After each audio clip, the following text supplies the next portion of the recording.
So the Kanekos are all fired up and ready to go, and it's time for another collection video. And this time round is the Kaneko Supernova system. Okay, this is a seriously modest collection. I've only got 3 games for it, but where I'm lacking in the quantity, which would have been the Girls Panic games that plagued the system, I've got in pure quality in 2 amazing shooters that never got home ports and don't get enough respect in my opinion. So I apologise to any Girls Panic fans, you're going to be disappointed in this video, but any shooters fan, yeah, you're in for a treat. What exactly is this Supernova system? Well, it's basically another one of these cartridge-based arcade systems that was released by Kaneko around 1996 and stayed in the arcade until very early 2000s, and only 16 games were actually released for the system. I believe they are region locked by the BIOS, but mind you, it doesn't really make much difference because not many of the games made it outside of Japan. I don't normally mention the specs of these motherboards, but I have to mention in this case that it uses an SH2, very similar to the Sega Saturn and also the CPS3. But the reason why I mention it is because Kaneko actually had legal disputes with Hitachi over the chip, which probably led to the early demise of the system and ending in the bankruptcy of the company. Which is a real shame because Cave were going to release a couple of games on it, and even one of my favourite developers, Filling Cafe, were going to release Azuka The Burning Fest. Okay, let's get the non-shooter out of the way, and it is Puzz Loop. And as you can probably tell by the name, it's a puzzle game. So there's a bit of a token effort on my side because I knew the other games were on the way and I needed a motherboard.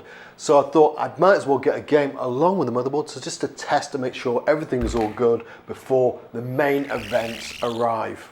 So I was checking out all the other titles for the system. I was looking for something that looked at least a little bit fun to play.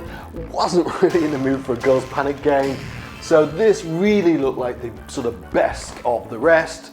And on top of that, it was a pretty cheap game as well, so that was an added bonus. To be honest with you, I got pretty lucky with this one because once I actually set up my system as playing the game, I heard that music, very distinct music, and it brought back memories. So yes, this is a game I completely forgot about. I used to play this one on the PlayStation 1. Yeah, I know, I saw the screenshots, I was fully aware what kind of game it was, but I just didn't make the connection because there's so many clones of this type of puzzler, and the game I played was called Ballistics. So of course I've just done the research now, and it's the same game, just in Japan it was called Puzz Loop, and even Capcom actually published the game in Japan, so I'm probably actually going to look for that one because I do find it's much better on the PlayStation 1. Okay, let's not mess around here, let's get on with the shooters, and we'll start off with Cyvern, the Dragon Weapons.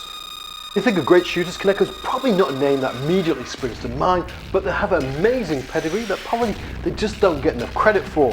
So yes, they did have very humble beginnings with Dr. Topple's Adventure and Heavy Unit, but things drastically improved with Air Blasters, or Air Buster in the West, and they really thrived when it came to the PC Engine, even trusted with Hudson's IP for Star Parodia, and of course the Superstar Soldier series, and Nexa was absolutely sublime. At the beginning of the game you get to choose between 3 different distinct dragons with their own unique weapon sets, and it's actually fixed, you can't actually change your weapons throughout the game, but you can increase the power by destroying certain drop ships and picking up power-ups. So you got your red dragon, which is probably a good guess, is based on fire, so you've got a nice bit of flame-throwing action going on with it. You've got your blue dragon, which is kind of got electricity theme going on, and your green dragon, which is kind of a laser dragon. You've got a nice big, thick laser beam for its special weapon. Each dragon has 2 different types of weapons. You've got your standard kind of shot, which is your normal fire button, but if you actually hold down the fire button, you unleash a special weapon or a special tap, which is called your Banish. Now the Banish has its own little meter on the top left hand side of the screen. Of course it goes down every time you use it, but it gets topped up pretty quickly every time you shoot enemies with your standard shot. And the Banish is not just a special weapon, but it's also a key element in the actual scoring. One of the cool little features of the game is, depending on which weapon you choose to use to destroy specific enemies, you'll actually get slightly different behaviour. So for example, the drop ships for your power, if you use your Banish weapon, then you get a nice big chunk of power, but if you use your normal weapon, you'll get a tiny little So yeah, there's a nice bit of risk reward there. You want to constantly be topping up your banish and taking out certain enemies. So that actually leads me on to the main scoring mechanism of the game, which is medal chaining. Yes, I know, right? A bit of a nod to another game, and there's definitely more similarities to come too. But for medal chaining, what you need to do is destroy certain enemies with the banish weapon. So the tanks and the ground turrets, and they're experimental medals, and of course you need to pick them all up, and they slowly increase in value the more you pick up. And for those out there that aren't satisfied with just having a little bit of chaining, a little bit more depth to the game, well, Kaneko did spice things up a little bit and introduce ranking. Now, I'm not sure how it completely works. All I can tell you is what I noticed. So level 1, for example, if you come to the end level boss, you don't die. It's a different colour and the patterns are a lot more difficult. The bullets are bigger, the boss is more fierce. I can't tell you how that plays out with the rest of the levels because I'm not that good. So you have to check it out for yourself, but just be aware there is some ranking, so there's a lot more depth to the game. Probably the only gripe I've got with the game is it's a little bit too short. So there's only 5 levels and you actually have to loop the game twice in order to actually get the proper ending and beat the game. And they really up the difficulty level on the second loop. Okay, so there might not be that many levels, but like any top tier shooter, they all tie together beautifully to form the story. You really truly feel like you're taken on a journey with the music, the graphics, the level design, all contributing to make it such an amazing experience. The developers have done a fantastic job to pack everything into these 5 levels. There's so much variation in the different environments, so much attention to detail, you can't help but be impressed. Starting off with the first level, which is your sort of standard rocky mountain environment, packed with little gun turrets and tanks, just to ease you into the game so you learn the basic mechanics, and the sort of story takes you on to the next level, which is a standard sort of sky stage. Here is more about the aerial threats, and the highlight has to be the end of level boss, which definitely gives me Batsu gun vibes. It's a giant gunship covered in turrets. You slowly dismantle it, giving it some proper damage while it pumps out some nice patterns of bullets. After that, you're treated with a little bit of greenery with the jungle stage, complete with swarms of insects which flood the screen. Really satisfying to take them out. And the end level boss for that one is one of these boats where you go up and down taking out the turrets. For me, the highlight has to be level 4 with the amazing night city stage. So much detail, so many different levels, so much going on that it makes your jaw drop until you meet the end of level boss, which firmly shuts it when he absolutely kicks your ass with lasers and patterns. It's a hard level. Level 5 is a mix of different enemies and concepts from past levels, reintroduced on a grander scale, more difficult patterns, just to prepare you for the end level boss. As I alluded to before, the game has definitely been influenced by other games such as Rising Battle Garega, and of course there's a little bit of Dodonpachi and Nephin Cave, but there's nothing wrong with that. There's nothing wrong with taking these ideas and concepts that work, threading them together with your own heart and soul, and making it your own. And definitely you feel the developer's passion in this game, and it stands on its own 2 feet as its own thing. In fact, that probably summarizes Kaneko's whole history of shooters. They were never pioneering, but what they did do, they did well. They took existing ideas, they made it their own, and they made damn fine shooters. This is a damn shame this was their last one. Okay, there's probably elite players out there have a little bit of an issue with the sort of mismatched nature of the game, but for me it's the perfect blend. Yes, you got fast bullets, but not to the same intensity as something like Battle Garega.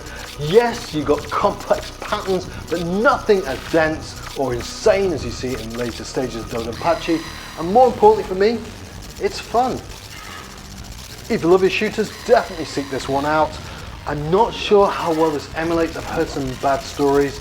So maybe not give your full opinion until you really play this on an actual arcade machine. But if you get the opportunity, try it, play it. You won't regret it.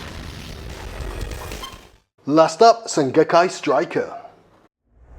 Now this is one game that's been on my wanted list for absolutely ages. I don't know how rare it is, but I always look out for it on Yahoo auctions, and I never see a cartridge on eBay or anything, not even a sniff of this game.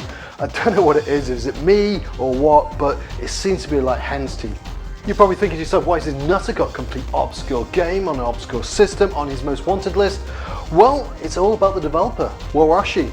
Now, if you're one of those unfortunate people that watched my Sega STV video, you're probably aware that I'm a huge fan of Shenmue. And this love of Shenmue led me down one of these rabbit holes, as you do. And it ended up checking out every single game by the developer. At the time, I was already familiar with Trigger Heart X Leaker because I did have it on the Sega Naomi. Most people probably played it on PlayStation 2 or the Dreamcast. Not quite an S-tier game, but still a fantastic game in its own right. So it got me very curious to see what the other shooters would be like. But it would be a while until I get my next one, and I got it on the PlayStation 1. Now this was a budget title in Japan. It was a Battle of the Planets or Gatchaman game. Even though it's a budget title, it was still in pretty good quality and a lot of fun, a little bit easy. But the game I really wanted to get, and I was looking for the longest time, is the game that came after Shenmue, and it was, of course, Sakai Striker. At this stage, I've also got to confess that that Shenmue rabbit hole was a lot deeper than originally anticipated, because it did also lead me to Cyvern. So yes, I was researching Sakai Striker, and then I looked at all the different games on the Supernova system, and Cyvern popped up. And it went on the wanted list too. So 2 obscure games were there, and I was looking for both of them for the longest time. Unlike Sakai Striker though, Cyvern did come up occasionally, but never at a good price.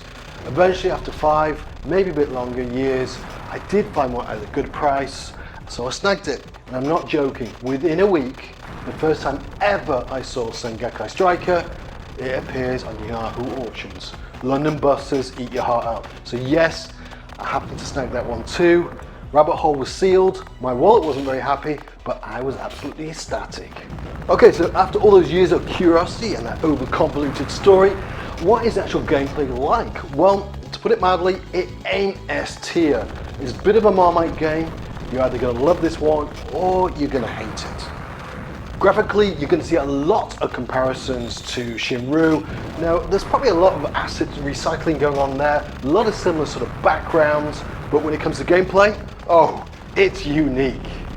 Let's just say it's not that intuitive if you're going to the game blind, but luckily for me, the game did come with the artwork, so I could translate it and work out exactly how to activate my weapons. But we'll get into that later. But let's just say there's a little bit of a barrier for you to get used to the gameplay. Unfortunately, there's no ship selection at the beginning of the game, so you're stuck with one ship and one ship only. And the main game mechanics sort of center around the use of options. Now, you get up to 4 options, and the behavior really differs depending on what flavor you actually pick up. Now, there's 2 flavors. You've got your laser, you'll see a little L floating around, or you've got your Vulcan, your V, or like the game likes to say, a Valken for some reason, but whatever. Unfortunately, there's no mix and matching of the options, so they all behave the same way, and it's always the last one in determines the weapon type. And since they do soak up bullets, they do also get destroyed, so you will be replacing them along the way. So at that point, you sort of change out the weapons if you like, or you can make sure you always stick with the same weapon. You won't actually appreciate or probably even notice your different weapon loadout until you actually activate your options. Now, how do you do that? Well, you need to rapidly press your fire button and then let go. As I told you, not intuitive at all. Then you will see your little options burst into life, and depending on what flavor you've got, you will have very different behavior. If your options are set to laser, then they will stick closer to your ship. They will produce big, powerful purple beams, which are pretty effective against larger enemies. But if the options are set to Vulcan, then they act very differently. Yes, they become more powerful than your normal shot, but they're not as powerful as the laser, but they act independently, and they kind of like travel around the screen chasing the enemy, but they do leave you a little bit vulnerable because of course these options absorb bullets, but at the same time, because they move forward, they kind of get rid of some of the bullets as well. So there is definitely a nice bit of risk and reward element in there. Once you get used to the actual mechanics of the game, then it is a hell of a lot of fun, but you will find yourself going absolutely apeshit, smacking the buttons to try and activate your options, but when they do, it is satisfying. The levels might not be as varied as something like Cyvern, but still, graphically they're very impressive, a lot of attention to detail, a lot going on, and what's really impressive is the different events. For example, when you're fighting a big gunship, all of a sudden a big mecha samurai pops out with a big sword and is attacking you. Very impressive stuff and a lot of fun. But I gotta tell you now, unfortunately when it gets to level 3, it will go to checkpoints.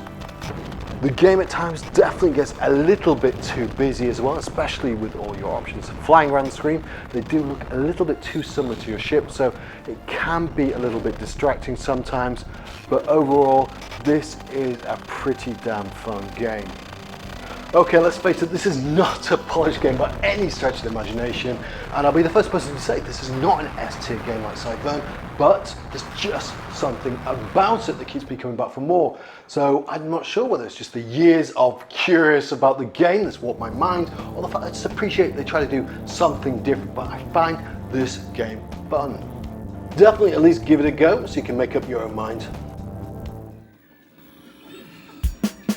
There you have it, my massive collection for the Super Kaneko Nova system. Yes, I know there's only 3 games, but technically 3 games do make a collection.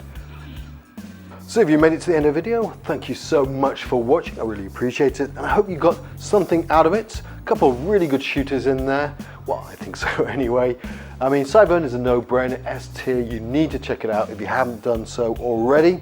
And Sakai Striker, let's see, you know, it's Marmite like I mentioned, so let's see if you love it or if you hate it. Anyway, take it easy, laters.